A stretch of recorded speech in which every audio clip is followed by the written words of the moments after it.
So here on the Nightcap, we are joined by special guest Brandon Scoop B Robinson. Find him on Twitter at Scoop B, NBA writer and analyst for Bally Sports. So I guess we'll start at the beginning because I was reading you and what happened. So there was a report that came out in The Athletic saying that Luka Doncic is not necessarily happy in Dallas and may want to be out of there when his contract is up.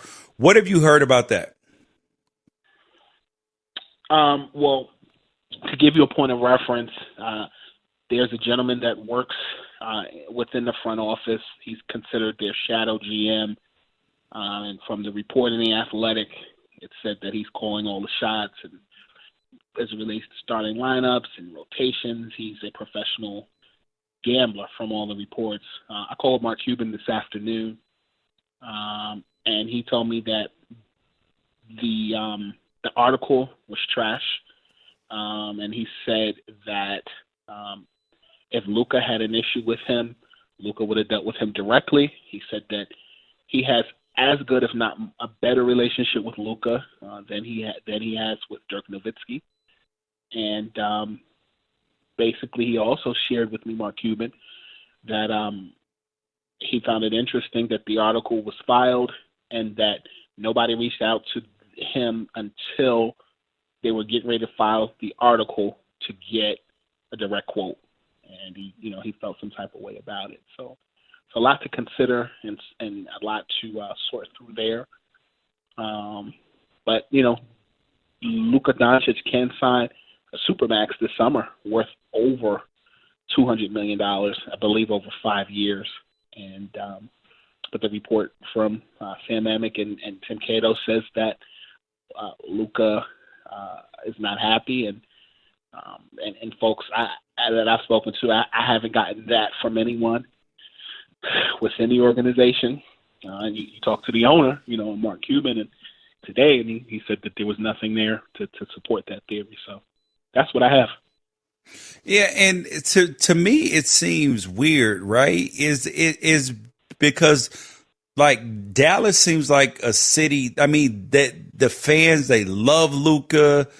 I mean, obviously he's so good that he would be beloved anywhere. But it seems like I kind of lean towards believing Mark Cuban, but then I also know that some of these writers and reporters, that they have some sources and there may be something going on there. What do you think the truth of the matter is? Well, it's almost like your parents say, your story, their story, and the truth. And they say the truth usually falls somewhere in the middle. And I think sometimes when you look at sourcing, it's subjective, right? I can call Mark Cuban and get his perspective, and that's his perspective subjectively as the owner of the Dallas Mavericks. And then, the season is over, and, I'll tell you that, I was hearing even before Game 7 that there were rumblings of Luka and Carlisle's situation, I'll just say, being interesting. And that's separate from the issue that was being written about in the article as it relates to the front office. But the person who told me that's subjective. So somebody could have had a bad day and they shared what they shared. It's almost like when you're in school and the teacher may say you had a bad day, but you as the student might say you had a great day, and your parents going to believe what the teacher's reporting to you. And I think it's a similar situation there. It's subjective, and that's what I think. So I think there's some truth somewhere on both sides. I haven't fully digested it yet, but you can check out my article that I wrote at ballysports.com that I filed today, where I spoke to Mark Cuban, and that's what I have. And so, like, you have so many, people who are Well, I should say Luka's young, right? He just completed his third year in the league, and you're looking at, obviously he can sign a supermax, but at the same time, there's a lot of pressure to win on guys like him. So how much do you think could be a result of him just not wanting out, but just wanting a roster that can contend for a championship? Well, I think roster is a huge part of the puzzle. When you look at the Dallas Mavericks, I like Tim Hardaway Jr. Yeah. He had a good postseason, and really it started towards the end of the regular season. I distinctly remember Tim Hardaway Jr. having a monster game against the Miami Heat. You know, he's from Miami. His dad played for the Miami Heat for many of years. And, but when you look at the playoffs and the Clippers should never have been in that tug of war with the Mavs to begin with. And when you look at the Mavs this season, they teeter-tottered between 7th, 8th, 9th, 10th, 5th, 6th. It became a coming of age where they got it together. But I think that Luka needs help. I think that he needs to move more off the ball than being the primary ball handler. Kind of like LeBron in Miami in year 2. Kristaps Porzingis fits in a better system in, say, a Chicago than he does Dallas. I just think that Kristaps Porzingis is so tall, he hasn't totally grown into his length yet. Kind of in the same way that I look at Bol in Denver. He's so tall, he's not a post-up guy. He's a fadeaway shooter that's tall. I feel like Dirk Nowitzki had a similar adaptation in his career. I look at Kristaps Porzingis, and to me, he's a cross between Dirk, Andre Biedrins, and also I can't think of the guy from Russia right now that played for the Utah Jazz. His name slips me. It's late on. Andrei Kirilenko. Thank you. I would usually be on that. I appreciate you, good brother. He's a cross between Andres Biedrins, Kirilenko, and Dirk, and he's got to find his role. The Knicks obviously were not a fit. The Mavericks, he fits a Maverick system, but just the spacing between he and Luka is interesting.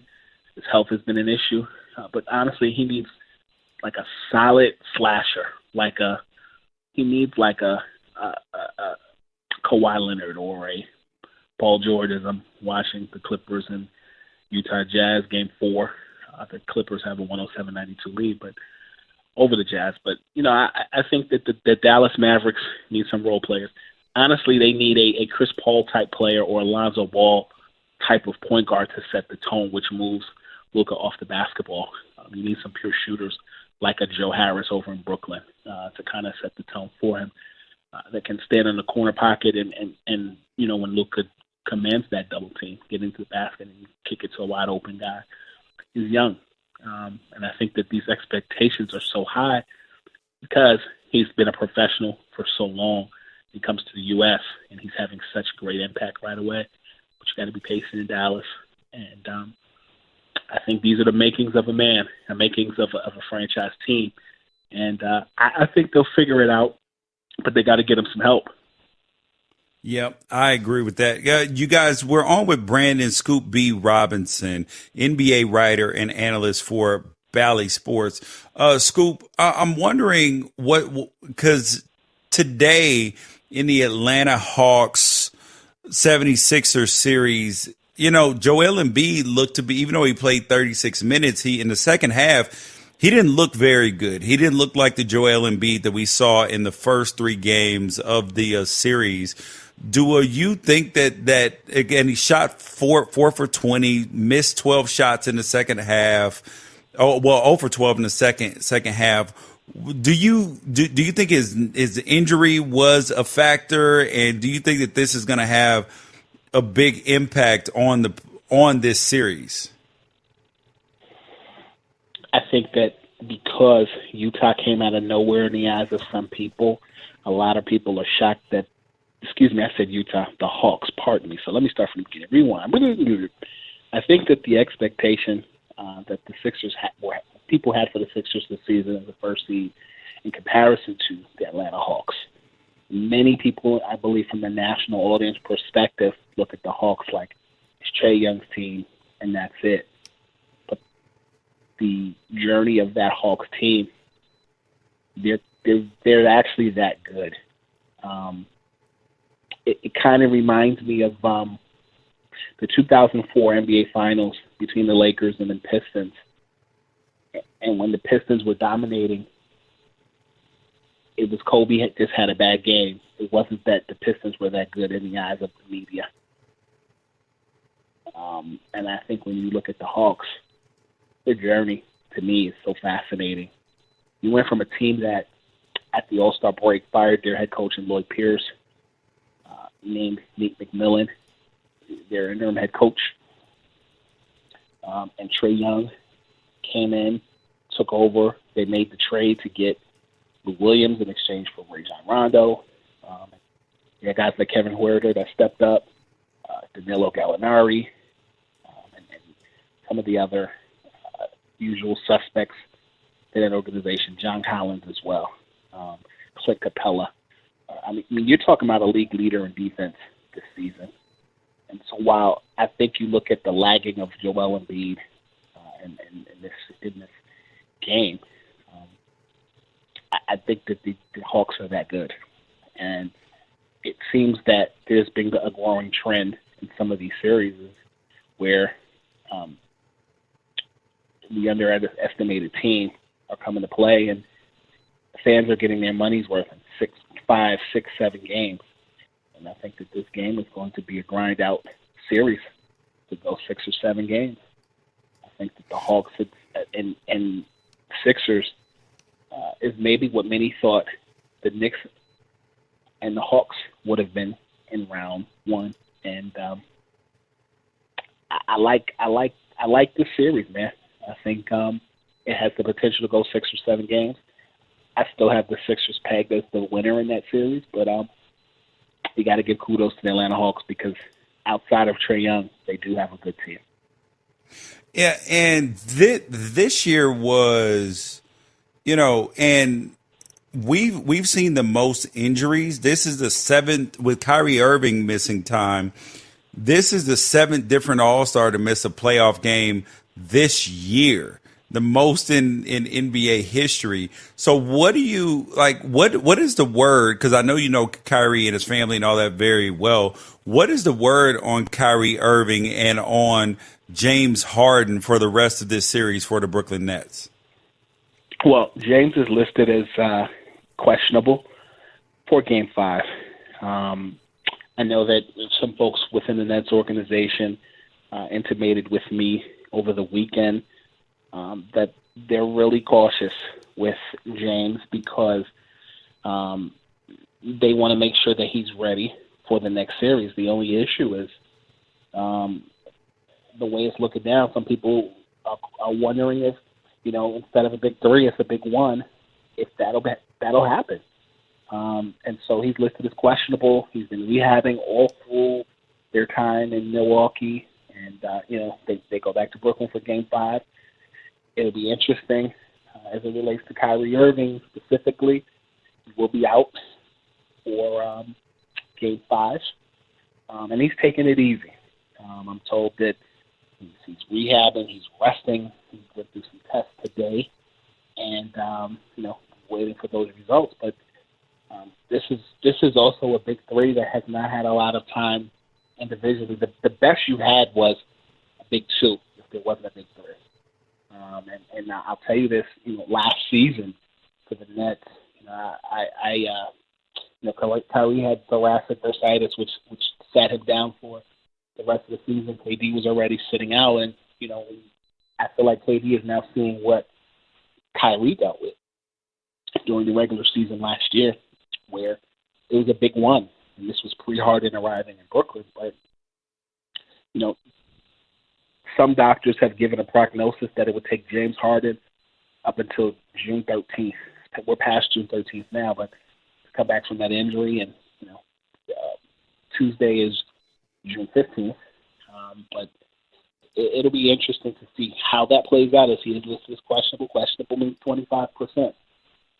That's better than 0%. So we'll have to see. But I'll add this: I pinned an article Sunday at Bally Sports where I talked about what the Nets would need to do in Kyrie and James Harden's absence. And, you still have DeAndre Jordan, who's not been used. Defensively, that helps you. You still do have Jeff Green. You still do have Blake Griffin. You have Joe Harris. You have Bruce Brown. You have Mike James. These are the role players that have guided you. And so, LeBron James won a championship with Jeff Green on his roster. So I think that when it's all said and done, the Nets are going to have to regroup and figure this out. But injuries have definitely been a sore spot for a myriad of teams like the Lakers, like the 76ers, and other teams as well. So Game 5 is going to be a big game in Brooklyn coming up. Yeah. You guys, he is Brandon Scoop B. Robinson. Find him on Twitter at Scoop B, NBA writer and analyst for Bally Sports. Scoop, thanks for coming on the show. Brother, thank you for the opportunity.